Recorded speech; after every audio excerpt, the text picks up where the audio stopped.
अध्याय 8 भगवत ज्ञान, knowledge of the absolute, और श्लोक संख्या 3। ये श्लोक इस प्रकार से है। श्री भगवान उवाच अक्षरम ब्रह्म परमं स्वभावो अध्यात्मम उच्यते भूत भावोद्भव करो विसर्गः कर्म संगीतः। श्री भगवान उवाच मतलब श्री भगवान कहते हैं। श्री भगवान का अब ये बोलना आरंभ हो रहा है। अक्षरम मतलब अविनाशी, ब्रह्म मतलब ब्रह्म, परमम अर्थात दिव्य, स्वभाव सनातन प्रकृति, अध्यात्मम आत्मा, उच्यते कहलाता है, भूत भाव उद्भव करो जीवों के भौतिक शरीर को उत्पन्न करने वाला। भूत कहते हैं जीव के लिए, वो वाला भूत नहीं जिससे डर जाते हैं। तो विसर्गा मतलब सकाम कर्म, कर्म संगीता जो कर्म कहलाता है। इस तरह से भावार्थ और तात्पर्य हिज डिवाइन ग्रेस एसी भक्ति वेदांत स्वामी शील प्रभुपाद के द्वारा। शील प्रभुपाद की जय। शील प्रभुपाद लिखते हैं भावार्थ में कि श्री भगवान ने कहा अविनाशी और दिव्य जीव ब्रह्म कहलाता है। तो अविनाशी है, वो पहली विशेषता उसकी अविनाश होने की है, और दूसरी विशेषता है कि वो दिव्य है, डिवाइन है, नॉन पेरिशेबल है, नष्ट नहीं होता है और डिवाइन है। ऐसा जीव ब्रह्म कहलाता है। तो अभी हम तात्पर्य में से और समझेंगे कि कैसे इसके बारे में कहा गया है। और उसका नित्य स्वभाव अध्यात्म या आत्म कहलाता है। उसका नित्य स्वभाव क्या है? नित्य स्वभाव क्या मतलब है? नित्य मीन्स फॉरएवर, हमेशा के लिए रहने वाला उसका स्वभाव क्या है कि वो स्पिरिचुअल है, आध्यात्मिक है, इसीलिए उसको अध्यात्म या आत्म कहते हैं। और जीवों के भौतिक शरीर से संबंधित गतिविधि कर्म या सकाम कर्म कहलाती है। और यही जीव जिसकी बात हो रही है ऊपर के 2 सेंटेंसेस में, वो जीव जब अपने भौतिक शरीर से, ये जो भौतिक शरीर हम लोगों ने धारण किया हुआ है, इसके माध्यम से डिफरेंट टाइप की एक्टिविटीज करता है, तो उनको सकाम कर्म कहते हैं। ठीक है, 3 बातें यहां पर हमने सीखी। भगवान क्या कह रहे हैं कि अविनाशी और दिव्य जीव ब्रह्म कहलाता है। दूसरा, उसका नित्य स्वभाव अध्यात्म या आत्म कहलाता है। और जीवों के भौतिक शरीर से संबंधित जो कर्म हैं उनको सकाम कर्म कहा जाता है। जैसे आपने बहुत सारे सब्जेक्ट्स पढ़े होंगे, बहुत सारी एजुकेशन हासिल की होगी, हायर स्टडीज की होंगी, कोई बुक शुरू होती है या कोई चैप्टर शुरू होता है तो उसके जो मेन कॉन्सेप्ट है पहले वो डिफाइन कर दिए जाते हैं, उनके डेफिनेशंस दे दी जाती है। ये चीज ऐसी है, ये चीज ऐसी है, ये चीज ऐसी है। अभी इसी रेफरेंस में इसको आगे समझना। तो भगवान अर्जुन ने 8वें अध्याय के शुरुआत में पहले और दूसरे श्लोक में 2 प्रश्न किए थे, और अब इस तीसरे श्लोक में भगवान क्या कर रहे हैं? भगवान उनके प्रश्नों का उत्तर दे रहे हैं। तो पहले और दूसरे में उनका प्रश्न क्या था? अर्जुन ने पूछा था, हे भगवान, हे पुरुषोत्तम, ब्रह्म क्या है, आत्मा क्या है, सकाम कर्म क्या है? 3 चीजें पूछी थी इधर। फिर पूछा था ये भौतिक जगत क्या है और देवता क्या है, कृपा करके ये सब मुझे बताइए। यहां पर भगवान ब्रह्म क्या है, आत्मा क्या है और कर्म क्या है, इन तीनों के विषय में बता रहे हैं। बाकी आगे बताएंगे। फिर दूसरे श्लोक में उन्होंने पूछा, हे मधुसूदन, यज्ञ का स्वामी कौन है और वो शरीर में कैसे रहता है, और मृत्यु के समय भक्ति में लगे रहने वाले आपको कैसे जान सकते हैं? इसका उत्तर भी भगवान आगे देंगे। तो अभी जितना उत्तर भगवान दे रहे हैं उसको हम समझते हैं। तो तात्पर्य में शील प्रभुपाद लिख रहे हैं कि ब्रह्म अविनाशी तथा नित्य है। ब्रह्म जिसकी बात अभी हमने की वो जीव है, और इसका विधान कभी भी नहीं बदलता। वो अविनाशी है और नित्य है मतलब फॉरएवर है, हमेशा के लिए है। अविनाशी है मतलब उसका नाश नहीं होता। जैसे ये आत्मा अजर और अमर है, उसी के लिए कहा जा रहा है एक्चुअली ये। हाँ, जीव या जीवात्मा जो भी शब्द प्रयोग करेंगे तो आत्मा के लिए ही है। इस शरीर के लिए कोई भी ऐसा आध्यात्मिक शब्द नहीं है, क्योंकि ये शरीर अविनाशी नहीं है, ये शरीर नाशवान है। समझ रहे ना? तो ये शरीर नाशवान होने के कारण इसके लिए कोई भी ऐसा आइडेंटिफिकेशन नहीं है जो फॉरएवर लाइफ हो। इसके लिए है, किसके लिए? जीव के लिए या जीवात्मा के लिए। किंतु ब्रह्म से परे परब्रह्म होता है। अभी इसको जीव को नाम दिया उन्होंने ब्रह्म, तो ब्रह्म जो है इसके भी परे कौन है? परब्रह्म है, मतलब परमेश्वर है। और ब्रह्म और परब्रह्म के बीच में कनेक्शन है, जैसे आत्मा परमात्मा और परमेश्वर के बीच में कनेक्शन है ना। तो ब्रह्म का अर्थ है जीव और परब्रह्म का अर्थ है भगवान। 3 सेंटेंसेस में उन्होंने ब्रह्म को डिफाइन कर दिया। ब्रह्म का अर्थ है जीव, मतलब ये जो जीवात्मा इधर है, और परब्रह्म का अर्थ है भगवान। तो ब्रह्म और परब्रह्म दोनों एक दूसरे से रिलेटेड है।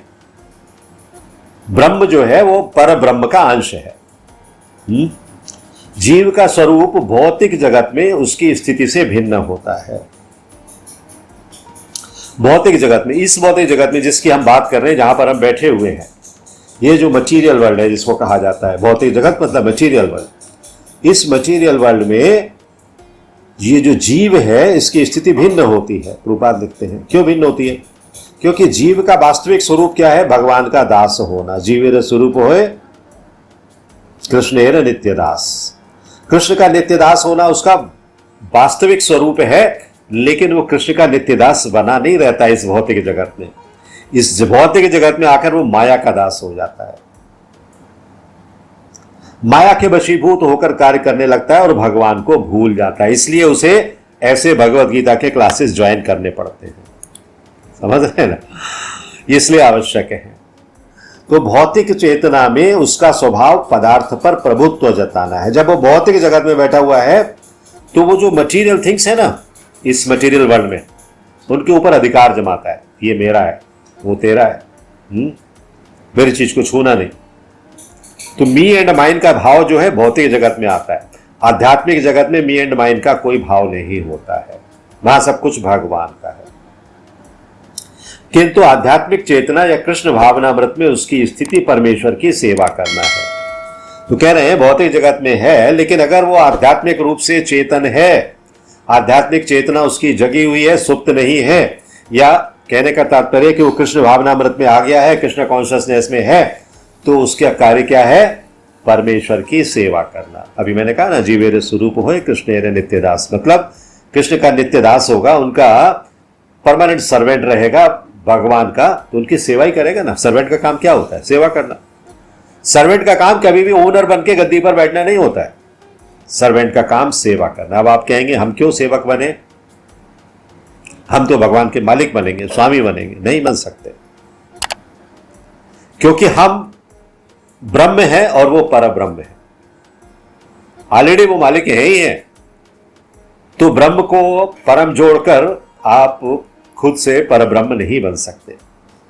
और जो लोग इसकी कोशिश करते हैं, भौतिक जगत में बहुत सारे लोग आपको मिलेंगे जो कहेंगे मैं भगवान हूं, वो लोग धोखे में रहते हैं और दूसरों को भी धोखे में रखते हैं। वो ना तो कभी भगवान हो सकते हैं और ना भगवान बनने की कल्पना भी कर सकते, होना तो दूर है। तो जब जीव भौतिक चेतना में होता है तो उसे इस संसार में विभिन्न प्रकार के शरीर धारण करने पड़ते हैं। भौतिक जगत में है तो भौतिक चेतना में है तो उसको क्या करना है? विभिन्न प्रकार के शरीर धारण करना है। क्योंकि मटीरियल वर्ल्ड का जो नियम है, एक तो प्रकृति के तीनों गुण प्रभावित करते हैं, और जो 4 प्रकार की व्याधियां हैं, जन्म मृत्यु जरा व्याधि कष्ट हैं, इनको भोगना पड़ता है। 3 प्रकार के ताप और 4 प्रकार की ये स्टेजेस, इनसे निकलना ही पड़ता है। और जब इनसे निकलते हैं तो सकाम कर्म करते हैं, जिनके बारे में अभी ट्रांसलेशन में हमने पढ़ा। सकाम कर्म करते हैं तो फिर से जन्म लेते हैं, जैसे कर्म करते हैं वैसा जन्म मिलता है। अभी मानव देह में है, पता चला अगला जन्म हमारा मक्खी मच्छर के तौर पर हो गया, फिर अगले जन्म में हम पेड़ बनकर कहीं खड़े हो गए, फिर कोई आए उन्होंने काट डाला पेड़ के लिए, फिर हम किसी और योनि में चले गए। तो इस तरह से हमारा एक क्रम चलता रहता है। इसीलिए कहा गया है विभिन्न प्रकार के शरीर धारण करने पड़ते हैं। ये भौतिक चेतना के कारण कर्म अथवा विविध सृष्टि कहलाता है। तो ये कर्म है, क्योंकि भौतिक चेतना में रहकर आप कर्म करते हैं जो सकाम कर्म ही होते हैं, राइट। तो वैदिक साहित्य में जीव को जीवात्मा तथा ब्रह्म कहा जाता है। अभी हमने बताया ना, जीवात्मा ये जो है, हमारे हृदय में, तो वो जीवात्मा या ब्रह्म कहा जाता है, किंतु उसे कभी परब्रह्म नहीं कहा जाता। मैं ये भी बोल दिया था आपको कि आप परम जोड़ लोगे और परब्रह्म मानने लगोगे तो नहीं हो सकते। नॉमेनक्लेचर से कुछ भी नहीं होता है कि आपने सिर्फ नाम डाल दिया अपना, मैं हो गया भगवान दास, तो भगवान दास मान के आप सिर्फ भगवान के दास हो सकते हो, भगवान नहीं बन सकते। ठीक है, तो जीवात्मा विभिन्न स्थितियां ग्रहण करता है। कभी वो अंधकारपूर्ण भौतिक प्रकृति में मिल जाता है और पदार्थ को अपना स्वरूप मान लेता है, तो कभी वो परा आध्यात्मिक प्रकृति के साथ मिल जाता है। भगवान की शक्तियां इस जगत में, मटीरियल वर्ल्ड में निरंतर कार्य कर रही हैं, तो कभी वो भौतिक प्रकृति से जुड़ जाता है तो अपने आप को मटीरियल वर्ल्ड का एक मैटर ही मान लेता है कि मैं भी मटीरियल हूं। और जब भी उसकी थोड़ी सी आध्यात्मिक चेतना जगती है तो वो कहता है अरे नहीं, मैं तो भगवान का अंश हूं। और इसी कारण से परमेश्वर की वो तटस्था शक्ति कहलाता है। हमने आपको 3 प्रकार की शक्तियां बताई है ना भगवान की, पराशक्ति, अपराशक्ति और तटस्था शक्ति। तो वो तटस्था शक्ति कहलाता है जीव, मतलब हम लोग।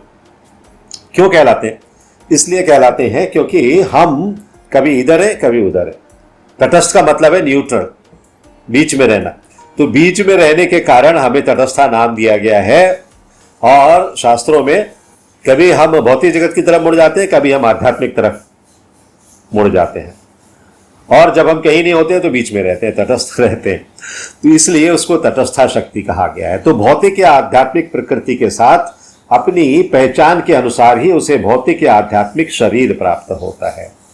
आप भौतिक शक्ति के संपर्क में रहोगे तो आपको भौतिक शरीर प्राप्त होगा। आप आध्यात्मिक शक्ति के संपर्क में रहोगे, मतलब पराशक्ति के संपर्क में रहोगे, पराशक्ति भगवान की डायरेक्ट शक्ति है, तो आपको क्या होगा? आपको आध्यात्मिक शरीर प्राप्त होगा। आध्यात्मिक शरीर कैसा होता है? आध्यात्मिक शरीर, आपका ये जो शरीर है ऐसा ही होता है, लेकिन बहुत सूक्ष्म होता है, बहुत छोटा सा होता है। और उस शरीर में हाथ, पैर, नाक, आंख, कान सब कुछ होता है, लेकिन वो इतना टाइनी होता है, इतना टाइनी होता है कि उसका अस्तित्व पता ही नहीं चलता। वो आध्यात्मिक शरीर होता है, क्योंकि वो शरीर लेकर हम कहां जाते हैं? वो शरीर लेकर हम वैकुंठ लोक में जाते हैं, और भौतिक शरीर लेकर हम स्वर्ग तक जाते हैं, इवन ब्रह्मलोक तक जा सकते हैं, और नीचे पाताल लोक तक जा सकते हैं। वहां भौतिक शरीर होता है। लेकिन आध्यात्मिक शरीर हमें कहां मिलता है? सिर्फ वैकुंठ धाम में। तो भौतिक प्रकृति में वो 84 लाख योनियों में से कोई भी शरीर धारण कर सकता है, किंतु आध्यात्मिक प्रकृति में उसका एक ही शरीर होता है। आध्यात्मिक लोक में जाएंगे, वैकुंठ धाम में जाएंगे तो एक ही शरीर मिलेगा, नो चेंज एट ऑल। लेकिन अगर आप भौतिक शरीर ही धारण करते जा रहे हैं निरंतर निरंतर निरंतर, आध्यात्मिक के अभी आप टच में पहुंचे ही नहीं है, तो आपको भौतिक शरीर मिलेंगे जो निरंतर परिवर्तनशील है, और एक नहीं 84 लाख शरीर मिल सकते हैं। अगर 84 लाख योनियों में एक एक बार भी जन्म लिया तो 84 लाख तो हो ही जाएंगे ना, राइट। तो भौतिक प्रकृति में वो अपने कर्म के अनुसार कभी मनुष्य रूप में प्रकट होता है, तो कभी देवता, पशु, पक्षी आदि के रूप में प्रकट होता है ये जीव भौतिक जगत में। स्वर्गलोक की प्राप्ति तथा वहां का सुख भोगने की इच्छा से वो कभी कभी यज्ञ संपन्न करता है, किंतु जब उसका पुण्य क्षीण हो जाता है तो वो पुनः मनुष्य रूप में पृथ्वी पर वापस आ जाता है। कहते हैं कि स्वर्ग जाने के लिए क्या करते हैं? बहुत सारे कर्मकांड करते हैं, और वो सुख, स्वर्ग जाना जो है वो इस तरीके का ही है जैसे भौतिक जगत में यहां रह रहे हैं। हम कंबाला हिल में या पेडर रोड में रह रहे हैं, वो बॉम्बे वालों के लिए सुख है, या साउथ बॉम्बे में रह रहे हैं। इसी तरह से इन जो 14 ग्रहों में रह रहे हैं, 14 भुवनों में रह रहे हैं, उन लोगों के लिए स्वर्ग जाना, ब्रह्मलोक जाना, वो ऐसा ही है जैसे कि यहां रहने वाला पेडर रोड में रह रहा है या साउथ बॉम्बे में कहीं और रह रहा है। लेकिन जब वो गरीब हो जाता है, जब उसके पुण्य क्षीण हो जाते हैं, इतना पैसा नहीं रहता कि वो कंबाला हिल में फ्लैट लेकर रह सके, तो उसे विरार में जाना पड़ता है, नाला सोपारा में जाना पड़ता है। ऐसा हो गया, वापस पृथ्वी लोक में आना पड़ता है, या किसी और लोक में जाना पड़ता है जहां उसके कर्मों के हिसाब से उसको जगह फिक्स की गई है। तो जब उसका पुण्य क्षीण हो जाता है तो वो पुनः मनुष्य रूप में पृथ्वी पर वापस आ जाता है। उच्च लोकों से जाएगा तो पृथ्वी लोक में आएगा, और निम्न लोकों से अगर ऊपर बढ़ेगा तो पृथ्वी लोक में आएगा, लेकिन अगर वो ऊपर बढ़ने के योग्य नहीं है तो नीचे ही बना रहेगा। ये प्रक्रिया कर्म की प्रक्रिया कहलाती है। ये कर्म का सिद्धांत है। तो कर्म और ब्रह्म के विषय में पूछा उन्होंने, और क्या पूछा था? आत्मा के विषय में, तो वो भी बताया गया। ये तीन चीजें यहां पर भगवान ने स्पष्ट कर दी। अभी अगले पैराग्राफ में क्या बता रहे हैं श्रील प्रभुपाद? छांदोग्य उपनिषद में वैदिक यज्ञ अनुष्ठानों का वर्णन मिलता है। यज्ञ की वेदी में 5 अग्नियों को 5 प्रकार की आहुतियां दी जाती हैं। ये 5 अग्नियां स्वर्गलोक, बादल, पृथ्वी, मनुष्य तथा स्त्री रूप मानी जाती हैं, और श्रद्धा, सोम, वर्षा, अन्न तथा वीर्य, ये 5 प्रकार की आहुतियां होती हैं। ये प्रभुपाद ने यहां पर सिर्फ इसलिए दिया है एक रेफरेंस के लिए कि जो यज्ञ और अनुष्ठान करने की बात की गई ना सेकंड पैरा में, तो वो ये उनके साधन हैं कि यज्ञ और अनुष्ठान इस तरह से होते हैं। अभी अगले पैराग्राफ में कहते हैं कि यज्ञ प्रक्रिया में जीव अभीष्ट स्वर्ग लोकों की प्राप्ति के लिए विशेष यज्ञ करता है। अभी इसको और स्पेसिफाई कर रहे हैं। ये जो 3 लाइन में ऊपर आप देख रहे हैं ना, वो 3 लाइन में जो देखा जा रहा है उसको और स्पेसिफाई कर रहे हैं कि यज्ञ प्रक्रिया में जीव अभीष्ट स्वर्ग लोक, अभीष्ट मतलब डिजायर्ड, जो डिजायर्ड स्वर्ग लोक की प्राप्ति के लिए वो विशेष यज्ञ करता है और उन्हें प्राप्त करता है। तो जब यज्ञ का पुण्य क्षीण हो जाता है तो वो पृथ्वी पर वर्षा के रूप में उतरता है और अन्न का रूप ग्रहण करता है। ये जो 5 अग्नियां बताई गई, अभी ध्यान देना आप, बार बार मैं इसीलिए बता रहा हूं, 5 अग्नियां स्वर्गलोक, बादल, पृथ्वी, मनुष्य और स्त्री, और उनका जो आहुतियां हैं वो श्रद्धा, सोम, वर्षा, अन्न और वीर्य। अभी इसको यहां पर कनेक्ट कर रहे हैं अगले पैराग्राफ में, उससे ध्यान से सुनो आप कि जब यज्ञ का पुण्य क्षीण, पहले तो यज्ञ किया स्वर्गलोक की प्राप्ति के लिए, यज्ञ प्राप्त हो गया, और जब वहां से क्रेडिट स्कोर आपका 0 हो गया तो आप पृथ्वी पर वापस आते हैं। ऐसे ही नहीं कि जैसे आप ह्यूमन बीइंग के तौर पर वहां पर है और ऐसे आपको भेज दिया गया किसी मां के गर्भ में, नहीं। आप किस तरह से आते हैं? जब यज्ञ का पुण्य क्षीण हो जाता है तो वो पृथ्वी पर वर्षा के रूप में उतरता है। वर्षा भी हम जैसे जीवों की तरह से है, पृथ्वी पर आ रही है वो, और अन्न का रूप ग्रहण करता है वही जीव। अन्न का रूप जब ग्रहण करता है, क्योंकि वर्षा हो रही है तो वर्षा के बाद अन्न उगता है, और इस अन्न को मनुष्य खाता है, जिससे वो वीर्य में परिणित होता है, जो स्त्री के गर्भ में जाकर फिर से मनुष्य का रूप धारण करता है, तब मनुष्य बना। पूरा प्रोसेस समझ लिया आपने? अभी आहुति समझ में आ रही है? ये श्रद्धा, सोम, वर्षा, अन्न और वीर्य, स्वर्गलोक, बादल, पृथ्वी और मनुष्य या और स्त्री। तो एक बार फिर से पढ़ लीजिए। यज्ञ प्रक्रिया में जीव अभीष्ट स्वर्ग लोकों की प्राप्ति के लिए विशेष यज्ञ करता है और उन्हें प्राप्त करता है। जब यज्ञ का पुण्य क्षीण हो जाता है, मतलब 0 बैलेंस हो जाता है, तो वो पृथ्वी पर वर्षा के रूप में आता है, फिर अन्न का रूप ग्रहण करता है, अन्न को मनुष्य खाता है, जिससे वो वीर्य में परिणित होता है, और जो स्त्री के गर्भ में जाकर फिर से मनुष्य का रूप धारण करता है। तो मनुष्य डायरेक्टली ऐसे ही नहीं उतर जाता ऊपर से, वो इस प्रोसेस से आता है। ये मनुष्य पुनः यज्ञ करता है और पुनः वही चक्र चलता है, फिर वो ऊपर गया, फिर से नीचे उसी प्रकार से आया। तो इस प्रकार जीव शाश्वत रीति से आता और जाता रहता है, किंतु कृष्ण भावना भावित पुरुष ऐसे यज्ञों से दूर रहता है। ये किसके लिए कहा गया है? आप जैसे सभी लोगों के लिए जो इन यज्ञों के चक्कर में नहीं पड़ते हैं। वो सीधे कृष्ण भावनामृत ग्रहण करता है और इस प्रकार ईश्वर के पास वापस जाने की डायरेक्ट तैयारी करता है। कहता है मुझे कोई यज्ञ नहीं करने, ये बार बार जन्म नहीं लेना है, कुछ नहीं करना है, मुझे क्या करना है, मैं डायरेक्टली भगवत धाम जाऊंगा। तो भगवत गीता के निर्विशेषवादी भाष्यकार, मतलब जो भगवान को नहीं मानते हैं या शून्य के समर्थक हैं या मनोधर्मी हैं, उन लोगों के लिए जो बिना कारण के कल्पना करते हैं कि इस जगत में ब्रह्म जीव का रूप धारण करता है, ये भगवान जीव का रूप धारण करता है, और इसके समर्थन में वे गीता के 15वें अध्याय के 7वें श्लोक को उद्धृत करते हैं। 15वें अध्याय का 7वां श्लोक निकाल लीजिए।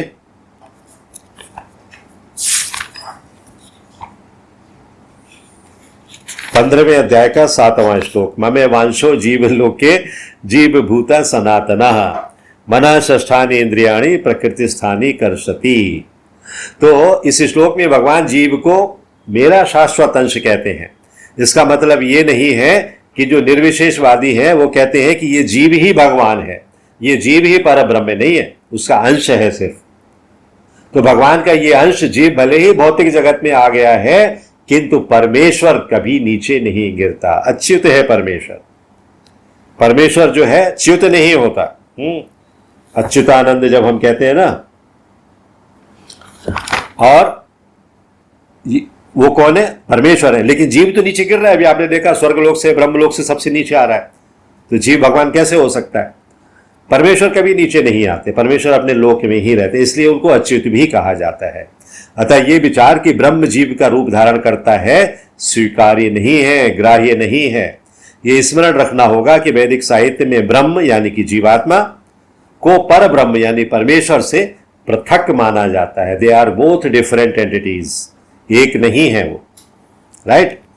तो इसको अभी हमने समझा कि किस तरह से ये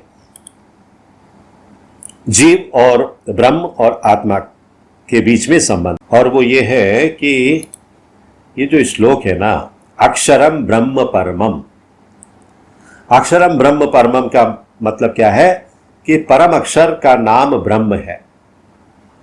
ये जो ब्रह्म है, जीव है ना, इसलिए वो परम अक्षर है, लेकिन परम ब्रह्म नहीं है।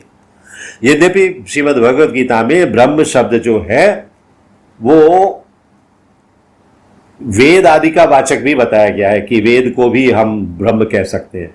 तथापि यहां जो कहा जा रहा है ब्रह्म शब्द के साथ परम देने से वो जो सच्चिदानंद भगवान है ना, अविनाशी भगवान, निर्गुण निराकार परमात्मा के नाम को सूचित करता है। तो यहां पर जब श्रील प्रभुपाद कहते हैं अक्षरम, अक्षरम मतलब अविनाशी, ब्रह्म मतलब ब्रह्म, परम मतलब दिव्य, तो अक्षरम ब्रह्म परम स्वभावो अध्यात्मम उच्यते, अपने भाव में, अर्थात जो जीव का स्वरूप है ना, जीव का स्वरूप क्या है? भगवान का दास होना। तो अपने भाव में रहने का कहने का मतलब है स्वभावो, स्वभाव। जब स्वभाव शब्द भी है ना, उसका मतलब भी क्या है? स्वभाव, अपने भाव में रहो। आपका भाव क्या है? आपका भाव आध्यात्मिक है, भौतिक नहीं है, और इसी को अध्यात्म कहा जाता है, इसी को स्पिरिचुअलिटी कहा जाता है। तो ये मतलब है स्वभावो अध्यात्म उच्यते।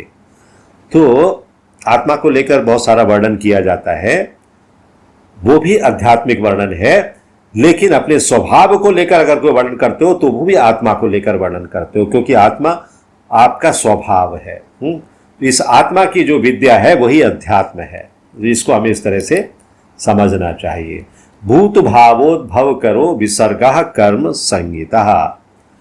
तो हम इस जगत में जितने भी प्राणी देखते हैं ना, इस ब्रह्मांड में, चाहे वो चर हो या अचर हो, उनका जो भाव है अर्थात जो होना है, वो इस जगत में, जैसे विसर्ग लिखा गया ना, विसर्ग सृष्टि में उनका कार्य क्या होना चाहिए? त्याग का कार्य होना चाहिए, रिनंशिएट होने का कार्य होना चाहिए। उनको सब चीज त्याग देनी चाहिए, और जब वो नहीं त्यागते इसका मतलब वो कर्म करते हैं। कर्म का मतलब सकाम कर्म करते हैं।